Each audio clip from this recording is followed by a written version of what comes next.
오늘 설교의 제목이 희망의 속삭임입니다. 여러분, 이 단어를 들으시면서 뭐가 제일 먼저 떠오르십니까? 모르긴 몰라도 아마 노래일 것입니다. 희망의 속삭임, Whispering Hope. 어렸을 적부터 많이 들었고 또 많이 불렀던 노래이죠. 원래 이 노래는 미국의 필라델피아 태생의 앨리스 호돈이라고 하는 분이 작사, 작곡을 해서 1868년에 내놓은 곡입니다. 거룩한 천사의 음성 내 귀를 두드리네. 부드럽게 속삭이는 앞날의 그 언약을 어두운 밤 지나가고 폭풍 후 개이면은 동력엔 광명의 햇빛 눈부시게 비치네. 속삭이는 앞날의 보금자리 즐거움이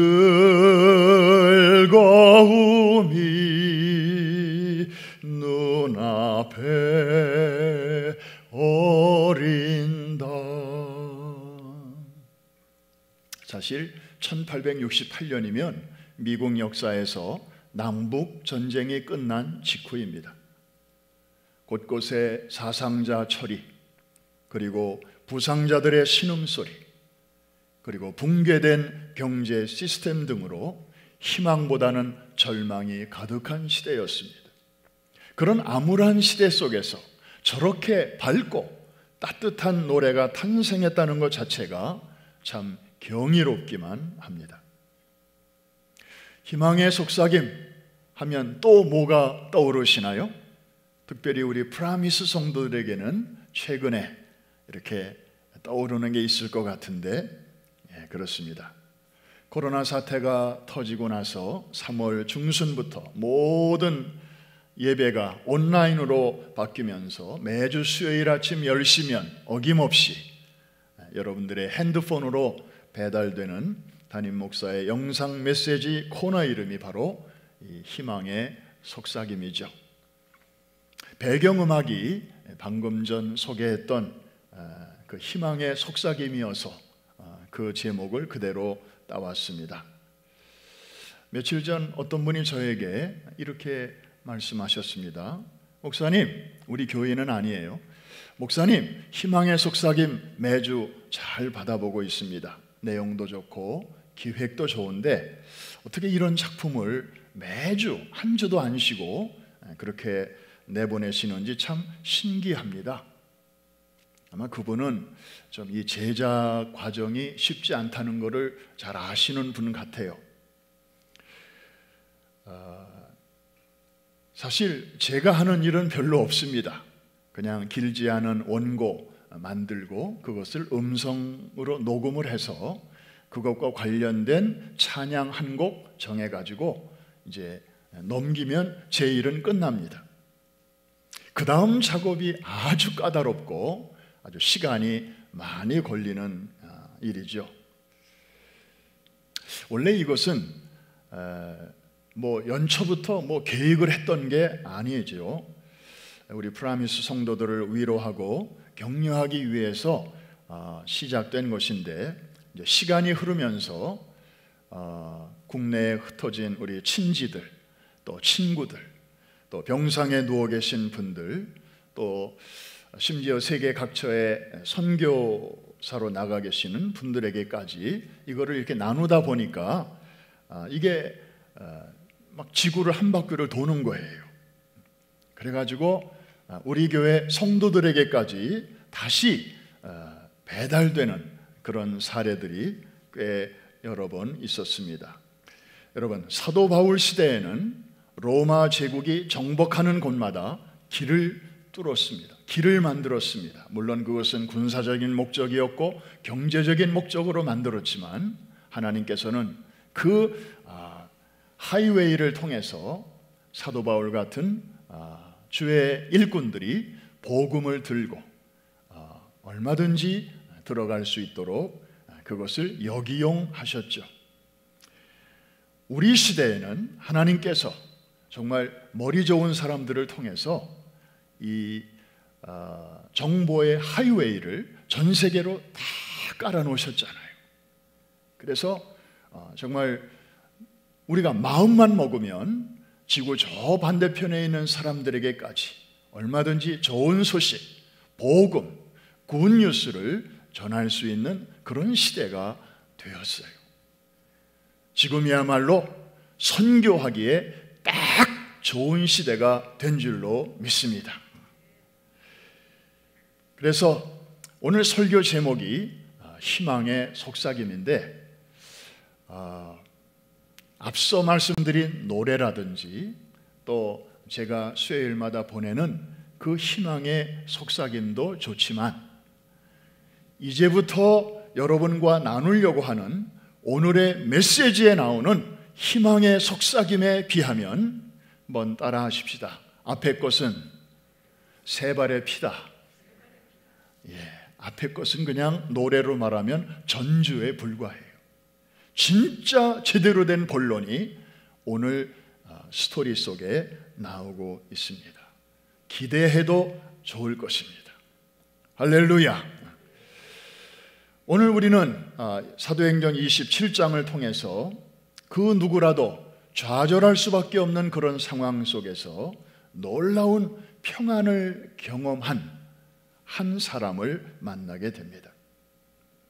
지도를 한번 보시면서 지금 이 사람은 배를 타고 죄수의 몸으로 로마를 향해서 가고 있습니다. 배 안에는 호송을 맡은 로마 군인들과 또 일반 승객들, 그리고 그 배에 있는 선원들 포함해서 276명이나 타고 있었습니다. 그런데 지중해 한가운데서 그만 사나운 허리케인을 만나게 됩니다. 그때가 겨울이 막 시작되는 10월 말쯤 되었습니다. 지금 이 성경에 나오는 이 지역은 지중해성 기후에 속합니다. 지중해성 기후에서 겨울은 대개 이제 11월부터 한 3월까지를 말하는데, 이거는 추운 거하고는 그렇게 깊이 관련은 없습니다. 추운 겨울이 아니고 비가 많이 오는 겨울입니다. 우기입니다. 그리고 아까 지도 다시 한번 또 보여주십시오. 이 지중해성 기후의 겨울의 특징 중에 하나는 뭐냐 하면 바람이 분다고 하는 것입니다. 자, 저 지중해, 파란색이 지중해인데 그 주변에 많은 대륙들이 에워싸고 있습니다. 맨 왼쪽에 이탈리아 반도가 보이시죠? 장화처럼 생긴. 그 다음에 오른쪽으로는 그리스가 밑에 있는데 이게 바로 이제 발칸 반도이고요. 그리고 또 오른쪽으로 보면 지금의 터키가 속한 또 그런 커다란 대륙이 나오고 있고, 그 다음에 더 오른쪽은 이제 그 이스라엘, 레바논, 시리아 등등이 있고, 그 다음에 저 남쪽으로는 아프리카 대륙이 이렇게 지중해를 감싸고 있습니다. 자, 그리고 이 대륙들에는 산들이 또 다 있어요. 산이 있으면 골짜기도 있겠죠. 그러면 이 그쪽에서 부는 바람이 이제 골짜기를 타고 바다 쪽으로 이렇게 불어 닥치는데, 이게 겨울이 되면요, 이 바람이 되게 세지는 거예요. 예고 없는 허리케인이 바다에서 자주 발생합니다. 그래서 노련한 이 선장들은 이 겨울이 되면 아예 배를 안 띄워요. 왜? 위험하니까. 지금 바울과 또 다른 죄수들을 태운 배가 이제 저 지도를 보면 가이사랴를 출발해서 지금 로마를 향해서 가고 있습니다. 자, 그 구브로를 이렇게 끼고 무라라고 하는 곳에서 배를 또 큰 배로 갈아탑니다. 이 276명이 들어가는 큰 배로 저기서 갈아타고, 그 다음에 이제 니도라는 곳을 거쳐서 크레테 섬, 저 동그라미 친 저 그 안에 있는 섬이 그리스 로마 신화에 자주 나오는 크레타 섬인데, 거기에 미항이라는 곳에 도착할 때까지 그런대로 그냥 날씨가 괜찮았어요. 뭐 10월 말쯤이니까. 그런데 이제 미항에 도착하니까 이제 제대로 겨울로 이제 들어오게 된 거예요. 그래서 바울이 말합니다. 우리 더 이상 항해하지 말고 여기서 겨울을 나고 그 다음에 겨울이 지나면 로마로 갑시다. 그랬는데 선장도 선주도 또 로마 백부장도 바울의 말을 듣지를 않았어요. 뭐 죄수의 말을 들을 일이 뭐가 있습니까? 게다가 저 미항이라고 하는 곳은 참 아름다운 항구이긴 했는데 아주 작은 항구였어요. 그래서 한 3, 4개월 겨울을 나기에는 썩 좋은 곳은 아니었어요. 차라리 거기서 조금만 더 가면 베닉스라고 하는, 영어의 이제 피닉스죠. 베닉스라고 하는 더 큰 항구가 나오지 않냐. 차라리 거기 가서 겨울을 나자. 거기는 도시가 좀 크기 때문에 호텔도 좋은 호텔들이 많고 식당도 많고 또 카지노도 있고 아주 겨울을 보내기에 좋은 곳이니까 거기 가서 합시다 해가지고 이제 항해를 계속하게 됐는데, 바로 거기서 문제가 생긴 것입니다. 유라굴로라고 하는 이 광풍을 만나게 된 것입니다. 자, 유라굴로는 이 허리케인인데 두 단어가 합쳐진 말이었습니다. 유로스, 이건 동풍을 말하는 것입니다. 이건 그리스어고요. 그 다음에 아킬라, 이것은 북쪽에서 남으로 부는 북풍을 말합니다. 이거는 또 라틴어예요. 그러니까 이 합성 자체도 이게 그리스어와 라틴어가 합쳐졌는데 그 내용도 참 묘해요. 동쪽에서 부는 동풍에다가 북쪽에서 부는 북풍이 서로 만난다. 이게 이제 직각으로 만나게 되겠죠. 그러니 이게 바다에서 이런 바람이 생기면 이 풍랑이 어떻게 되겠습니까? 그야말로 노도 광풍, 미친 그 파도가 거기서 이제 막 생기는 것입니다. 이게 방향을 종잡을 수가 없는 것이죠. 그야말로 크레이지, 미친 허리케인을 만나게 된 것입니다. 자, 처음에는 바다에서 잔뼈가 굵은 이 선원들이라 노련한 솜씨로 한두 번 만납니까? 그러니까 이렇게도 해보고 저렇게도 해보고, 이런 일이 있을 때는 전에 이렇게 하니까 됐어, 별거 아니야. 처음에는 이런 마음으로 다 이렇게 해봤는데 이번에는 경우가 달랐습니다. 역부족이었습니다. 이렇게 해도 안 되고 저렇게 해도 안 되고, 그리고 보통은 며칠 지나면 이제 이게 허리케인이 잠잠해지는데, 오늘 이 사건은요, 나흘이 지나도록 풍랑이 그치지를 않았어요. 그러니까 보름 동안 이런 미친 풍랑에 시달리다 보니까 먹지도 못하고 음식도 다 버렸으니까. 여러분, 최근에 배 타보셨습니까? 저는 몇 년 전에 여기 뉴욕 근처의 바닷가로 이제 고기를 잡으러 한번 배를 타고 나간 적이 있습니다. 처음에는 괜찮았는데 나중에 날이 좀 꾸물꾸물하면서 태양도 좀 잘 안 보이고 그런데 막 좀 이렇게 배가 출렁출렁 하더라고요. 근데 배만 출렁출렁하는 게 아니라 내 배도 출렁출렁 하더라고요. 기분이 묘해지면서 아주 불편해지기 시작하는데, 이야, 이거는 정말 뛰어내릴 수도 없고 또 배 그대로 있을 수도 없고, 제가 그때 아주 죽을 뻔하면서 여자들이 임신하면 입덧하는 고통을 비로소 이해하게 됐습니다. 아니, 배멀미야 어쩌다 한번 하면 되는데, 이 입덧은 이거 심한 사람들은 며칠 동안 계속하고, 아니 몇 달도 하잖아요. 그리고 애 낳고 나서도 그리고 몇 년이 지났는데도 그 시절만 기억하면 또 속이 메식메식해진대요. 이야, 정말 풍랑이 이는 그 바다를 항해하는 것이 이렇게 힘든 일이로구나. 그런데 생각을 해보십시오.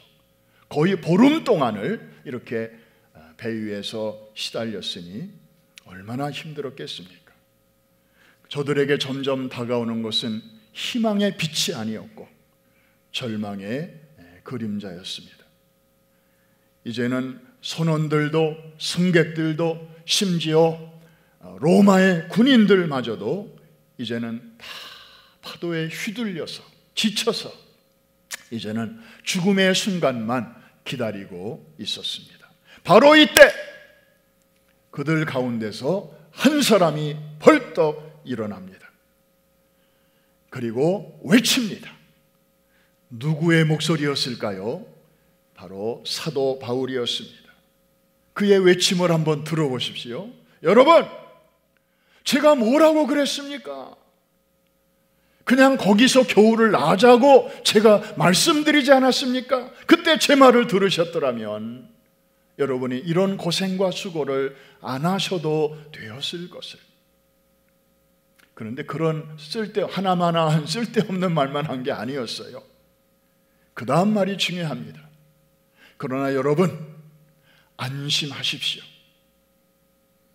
여러분 중에 한 사람도 생명에는 지장이 없을 것입니다.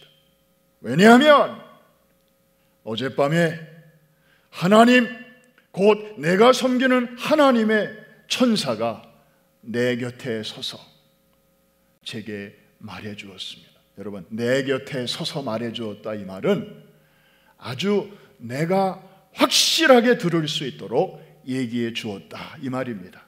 긴가 민가 하는 정도의 그런 얘기가 아니고 바로 내 옆에 서서 내가 한마디도 놓치지 않도록 아주 확실하게 얘기해 주었는데, 자, 그 내용을 바울이 이제 사람들에게 소개하는 것입니다.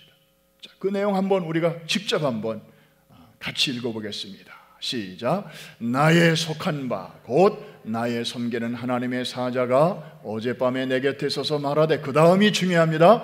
바울아, 두려워하지 말라. 내가 가이사 앞에 서야 하겠고 또 하나님께서 너와 함께 항해하는 자를 다 내게 주셨다 하였으니. 그러므로 여러분, 용기를 내십시오. 나는 하나님을 믿는 사람입니다. 제가 아는 하나님은 지금까지 나를 한 번도 실망시킨 적이 없으십니다. 그분의 입으로 하신 말씀을 그분은 반드시 지금까지 지켜오셨습니다. 이번에도 그렇게 해 주실 것을 나는 확실히 믿습니다. 그러니 여러분들 안심하십시오.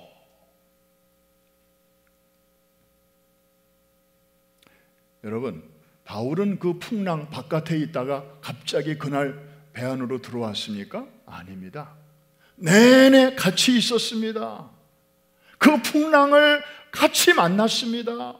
그 배 안에 함께 있었습니다. 그리고 같이 시달렸습니다. 여러분, 바울의 신발을 한번 잠깐 신어보십시오. 바울은 그 당시, 지금은 평균 연령이 많이 높아졌지만 그 당시로 보면 바울은 거의 인생의 황혼이었습니다. 요즘 말로 말하면 노인이었습니다. 게다가 바울은 젊었을 때부터 지병이 있었습니다. 몸이 성치 않은 사람이었어요. 거기다가 음식까지 다 바다에 버렸으니 며칠을 먹지도 못했습니다.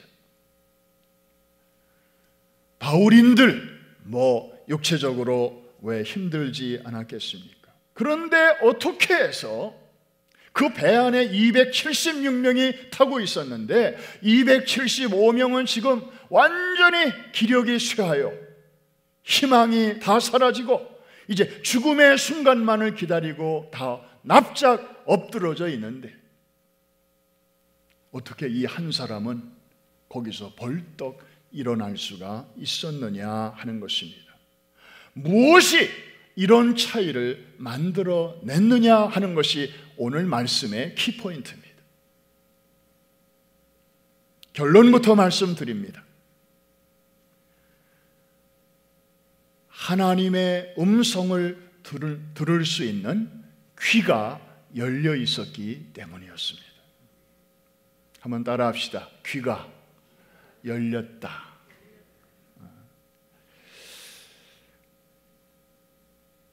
바울의 귀에 지난 며칠 동안 다른 사람들의 귀에 들리는 소리 똑같이 다 들렸을 것입니다.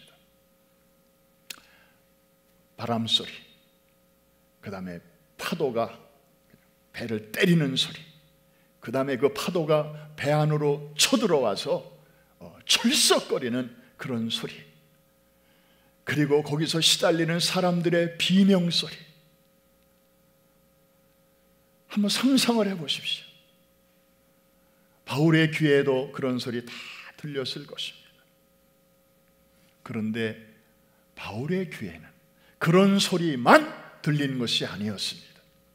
다른 사람들의 귀에는 들리지 않는 또 하나의 세미한 소리를 놓치지 아니했던 것입니다. 여러분, 사람의 귀에는 세 종류가 있다고 합니다. 육신의 귀가 있습니다. 이것은 바깥에서 들려오는 소리를 들을 수 있는 귀입니다. 이게 현찮으면 보청기를 끼면 되죠. 또 하나는 마음의 귀가 있습니다. 내 안에서 양심이 외치는 소리를 들을 줄 아는 귀입니다. 하나님이 사실 이거 누구에게나 다 주셨거든요. 뭐 예수 믿는 사람에게만 주신 게 아니고 일반 사람에게도 다 주셨어요. 그런데 간혹 보면 어떤 사람은 이 귀마저 마비된 사람들도 요즘 많이 있는 것 같아요. 그런가 하면 세 번째 귀가 있습니다. 이것은 영적인 귀. 하나님의 세미한 음성을 감지할 수 있는 그러한 귀죠. 바울이 같은 시간, 같은 장소, 같은 배 안에 있었던 다른 사람들과 확연히 구별되는 점은 무엇이었을까요? 첫 번째 귀도 아니었고 두 번째 귀도 아니었습니다. 바로 이 세 번째 귀였습니다. 이 귀는 아무에게나 열려져 있는 게 아닙니다. 오직 길 되신 예수 그리스도를 믿는 자들에게만이 그동안 죄로 인하여 막혔던 그 길이 이제 뚫려지게 되어서, 왜냐하면 예수님이 길이요 진리요 생명이 되시기 때문에. 할렐루야. 그래서 오직 예수 그리스도를 영접한 사람들에게 하나님께서 열어주신 이 영적인 채널, 소통의 통로, 이게 바로 이 영적인 귀라고 하는 것입니다. 이 귀를 통해서 자녀들은 아버지의 음성을 듣습니다.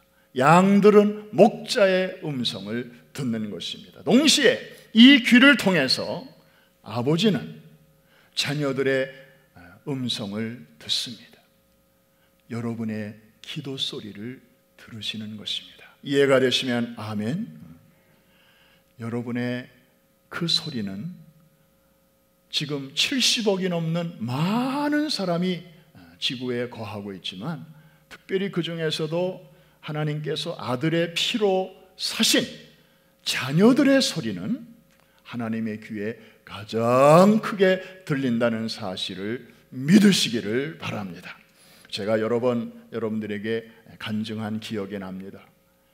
제가 새벽기도 늦지 않으려고 머리맡에 이 알람을 몇 대 켜놨는데 제가 그 소리는 못 듣고 있었어요. 그런데 건너방에서 그 알람 소리에 잠이 깬 제 어린 딸이 계속 알람이 울리니까 이렇게 제 방 앞에까지 와가지고 문을 삐끔히 열고 아빠, 아빠 하고, 큰 소리도 아니고 그냥 걔도 잠에서 이제 들겠으니까 그런 소리로 부르는데 제가 소스라치게 그 소리를 듣고 일어났었어요. 일어나 보니까 머리맡에서는 그냥 금속성이 그냥 귀를 때리는데 그게 안 들렸더라고. 그런데 자식 소리는 들리는 거예요. 아마 데시벨로 비교하면 이 알람 소리가 몇 배나 더 컸을 텐데 제가 깨달았습니다. 아하, 이 부모와 자식 사이에는 과학이 설명할 수 없는 어떤 의학적으로 설명이 불가능한 어떤 모종의 하트라인이 가설되어 있구나.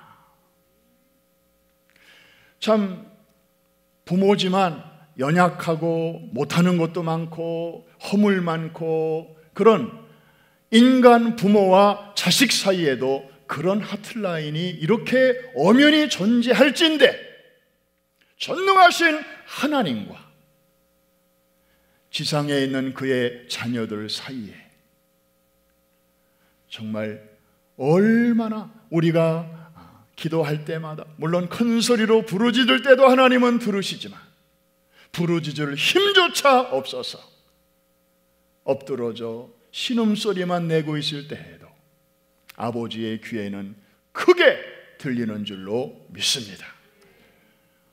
저는 그때 그 사건을 통해서 기도에 굉장히 큰 힘을 얻었어요. 아, 그렇구나. 아유, 하나님이 나 같은 거에 기도 들으시기나 하실까? 아유, 기도 그러면은 아무개 권사님, 아무개 집사님, 아무개 장로님, 아무개 목사님처럼 약간 목도 허스키하고 아주 그냥 기도도 그냥 너무너무 유창하게 잘하시고 그런 분들의 기도나 상달되지 나 같은 것의 기도는 과연 듣기나 하실까? 천국에서 그냥 스팸 메일 취급당하는 거 아닌가? 그런데 그게 아니더라고요. 바울을 위로해 주셨던 그 말씀, 바울을 일으켜 주셨던 그 말씀, 우리에게도 하나님 들려주세요 하는 마음으로 한 번 더 24절 큰 소리로 한번 읽겠습니다. 바울아, 두려워하지 말라. 내가 가이사 앞에 서야 하겠고 또 하나님께서 너와 함께 항해하는 자를 다 내게 주셨다. 무슨 뜻입니까, 여러분? 바울이 지금 여기서 죽는다는 말입니까? 아니면 산다는 말입니까? 산다는 말이죠. 너는 여기는 사람 보기에 꼭 죽음의 장소처럼 보이지만 아니야, 여기는 너의 무덤이 아니야. 아직. 사실 바울은 두려워하고 있었습니다. 하나님이 하신 첫 마디를 보면 알 수 있어요. 바울이 평안한 상태에 있는데 하나님이 나타나셔서 바울아, 두려워 마, 겁내지 마 이렇게 말씀하시는 분이 아니에요. 바울이 지금 얼마나 쫄아 있었으면, 바울도 사람이기 때문에 인간적으로는 두려움에 사로잡혀 있었어요. 그러니까 하나님의 첫 마디가, 한번 따라 합시다. 두려워 말라. 한 번 더, 두려워 말라. 내가 가이사 앞에 서야 하겠고. 가이사는 누굽니까? 로마의 황제 시저입니다. 다시 말하면 지금 바울은 로마로 가고 있는 중간역에 와 있습니다. 아직 종착역이 아닙니다.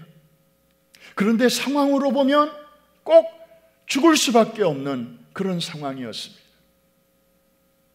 어느 누구도 희망의 언어를 말할 수 없는 그런 상황이었지만 하나님은 저 한마디로 바울을 일으켜 주셨습니다.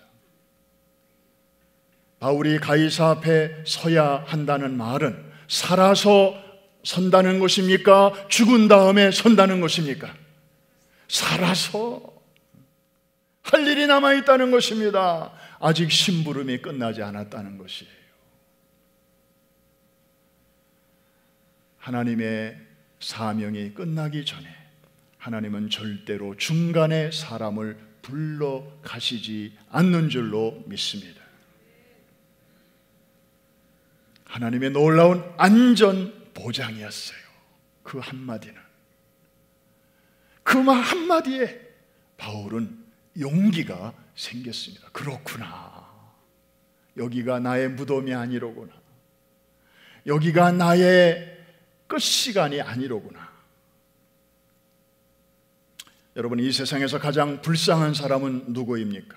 짧은 인생을 살면서 남달리 유라굴로 같은 광풍을 유난히 많이 만나는 사람이 아닙니다. 오히려 영적인 귀가 막혀 있어서 역사의 풍랑이 미치지 못하는 높은 하늘 보좌로부터 때마다 일마다 들려주시는 하나님의 그 자비로운 음성을 한 번도 들을 기회가 없이 그냥 살다가 가는 사람입니다. 그 안에 예수가 없기 때문에. 반면에 이 세상에서 가장 행복한 사람은 누구이겠습니까? 짧은 인생 사는 동안에 유라굴로와 같은 그런 시련을 별로 겪지 않고 그냥 순탄하게 살아온 사람일까요? 아닙니다. 아까 말씀드린 것처럼 바울도 그 배 안에 있었습니다. 처음부터. 몸도 성치 않은데 이 사나운 폭풍으로 엄청 시달렸을 것입니다. 그러나 그런 와중에서도 하나님의 음성을 들은 유일한 사람이었습니다. 이런 사람이 가장 행복한 사람인 줄로 믿습니다. 우리도 마찬가지입니다. 여러분도 나름대로 참 둘이 앉아서 차 한잔 마시면서 그동안에 있었던 얘기, 또 최근에 6개월 동안에 있었던 그런 얘기를 서로 꺼내놓고 얘기를 할라치면 정말 밤새도록 얘기해도 모자랄 분들 많이 계실 거예요. 그런데 그런 분들이 불행한 분이 아니고 그런 가운데에서도 성경을 펼칠 때마다 하나님의 음성을 들을 줄 아는 사람. 두려워 말라, 내가 너와 함께 함이니라. 놀라지 말라, 나는 네 하나님이 됨이니라. 내가 너를 이번에도 굳세게 하리라. 이번에도 내가 너를 도와주리라. 참으로 나의 의로운 오른손으로 너를 붙들리라. 여러분, 두려워 말라는 말씀이 성경에 365번 혹은 366번이 나온대잖아요.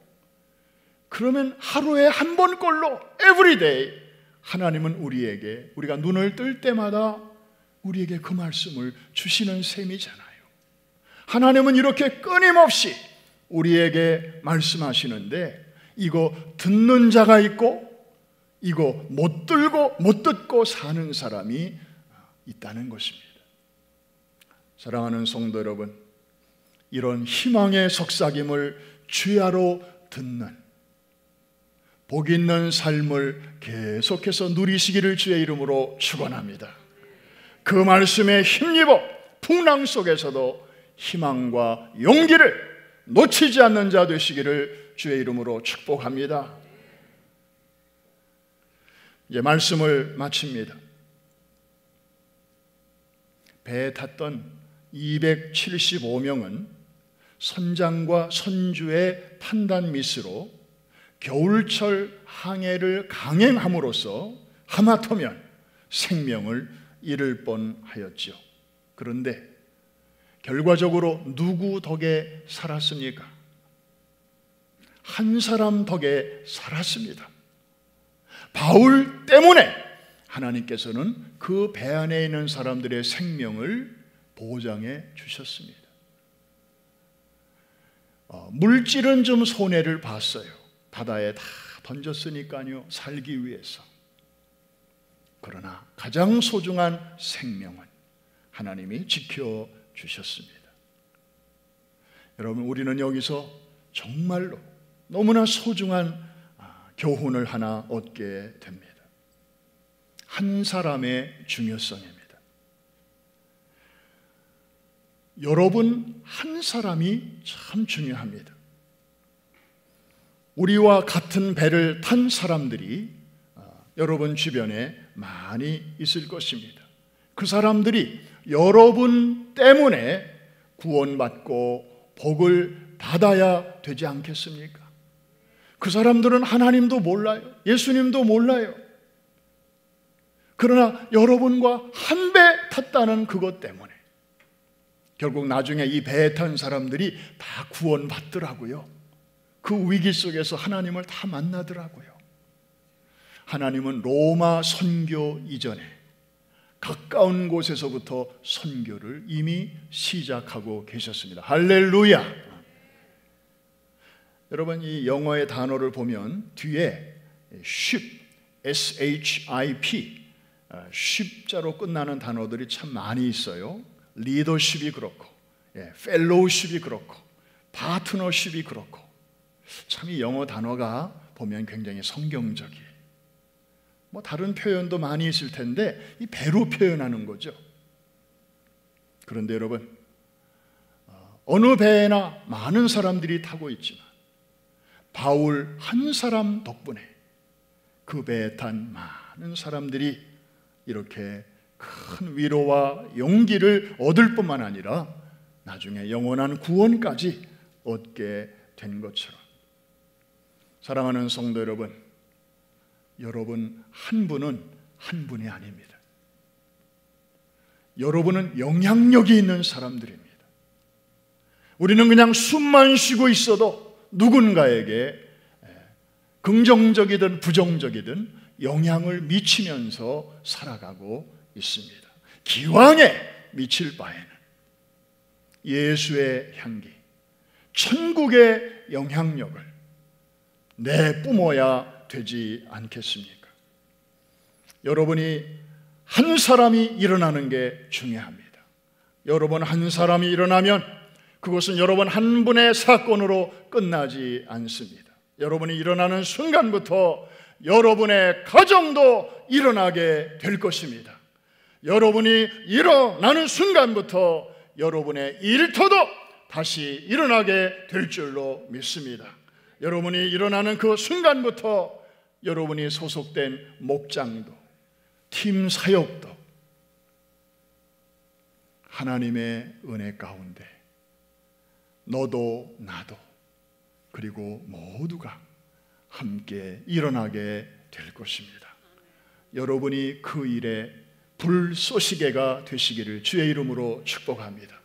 여러분이 그 일에 촉매가 되시기를 주의 이름으로 축원합니다. 여러분은 참 그런 면에서 아주 존귀한 분들입니다. 여러분들은 아직 쓸모 있는 분들입니다. 아직 여러분은 끝나지 않았습니다. 여러분에게는 가야 할 로마가 있습니다. 여러분에게는 서야 할 시저가 있습니다. 지금 여러분들 꼭 망할 것 같고 희망이 보이지 않는다 할지라도 여러분, 세미한 음성, 희망의 속삭임 놓치지 않게 되시기를 주의 이름으로 축복합니다. 기도합니다.